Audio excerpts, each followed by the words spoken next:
Hello students, आज हम 6th class का 7th चैप्टर पौधों को जानिए उसका एक और टॉपिक करेंगे। जड़ क्या होती हैं, क्या कार्य करती हैं और कितने प्रकार की होती है।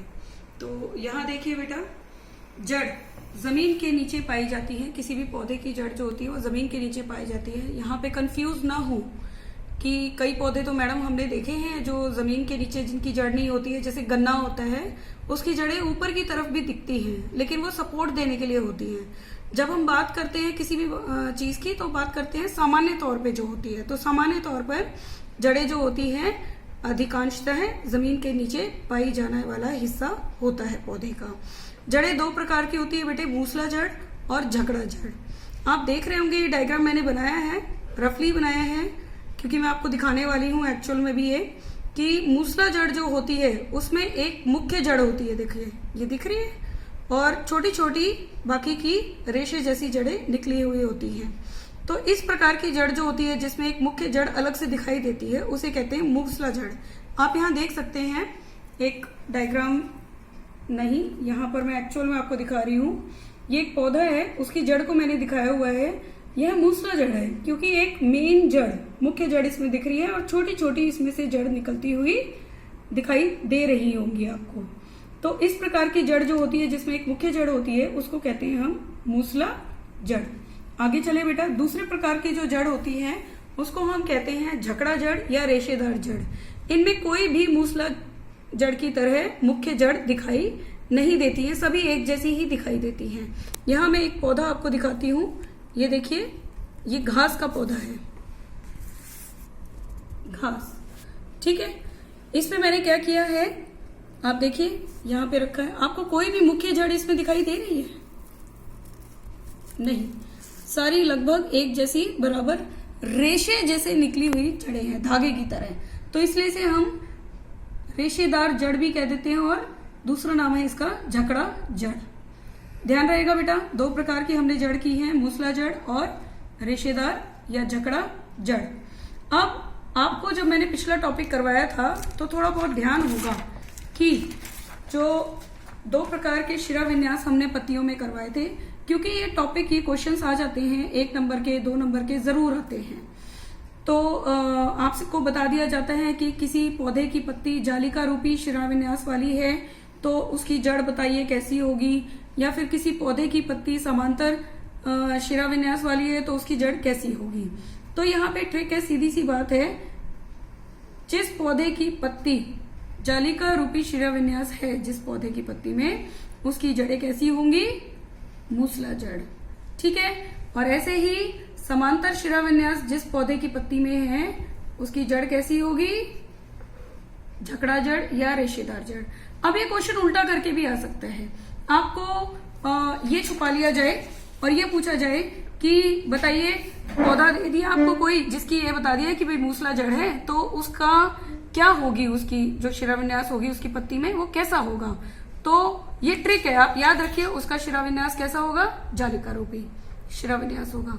ऐसे ही आपको अगर दे दिया जाए कि झकड़ा जड़ वाले पौधे की पत्ती का शिराविन्यास कैसा होगा, तो आप याद रखिए समांतर शिराविन्यास होगा।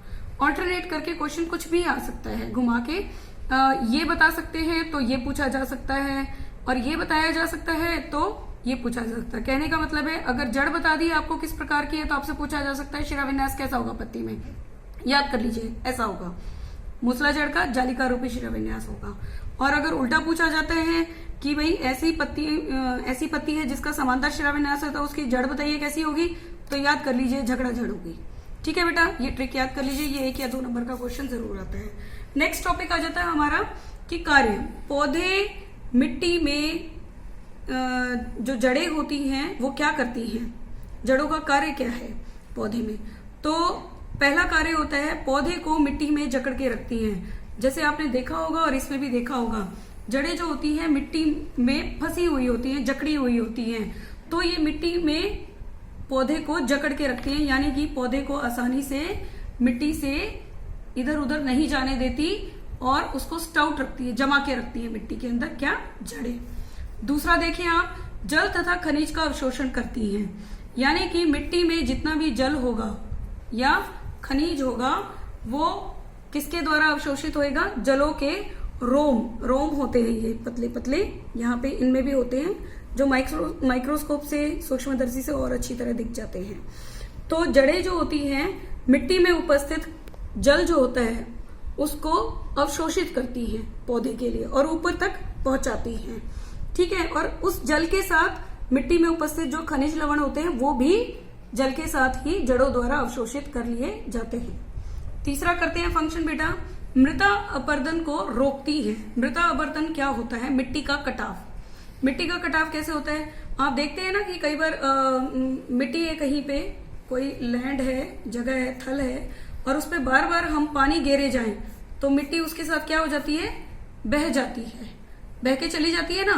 तो वहां उन पौधों की क्या हो जाएगी? अगर पौधे नहीं है तो वो मिट्टी बहुत आसानी से बह जाएगी, लेकिन अगर पौधे हैं तो पौधों की जड़ें जो होंगी वो उस मिट्टी को बांध के रखेंगी, पानी का असर उस पर नहीं होने देंगी। मिट्टी के साथ, पानी के साथ वो मिट्टी नहीं बहेगी क्योंकि जड़ों ने उसे पकड़ के रखा हुआ है और मिट्टी का कटाव नहीं होगा, जिसे हम कहते हैं मृदा अपरदन।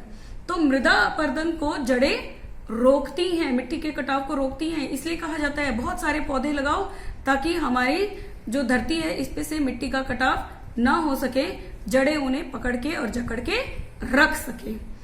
आई होप बच्चा आपको समझ में आ गया होगा टॉपिक अच्छी तरह। मूसला जड़ क्या होती हैं ये, और जकड़ा जड़ क्या होती हैं, इनमें क्या डिफरेंस है? इसमें मुख्य जड़ होती है मूसला जड़ में, इसमें नहीं होती है। ठीक है, फिर इसका शिरा विन्यास कैसा होगा?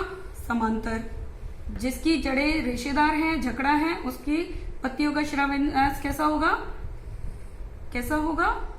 समांतर। और जिसकी जड़ें ऐसी हैं, कैसी? मूसला जड़ है, उसकी पत्तियों का शिरा विन्यास कैसा होगा? मैंने आपको दिखाई भी थी पिछली वीडियो में, कैसा होगा? जालिका रूपी। ठीक है बेटे, तो ये टॉपिक अच्छी तरह क्लियर हो गया होगा। नेक्स्ट टॉपिक में बात करेंगे तने की। Thank you.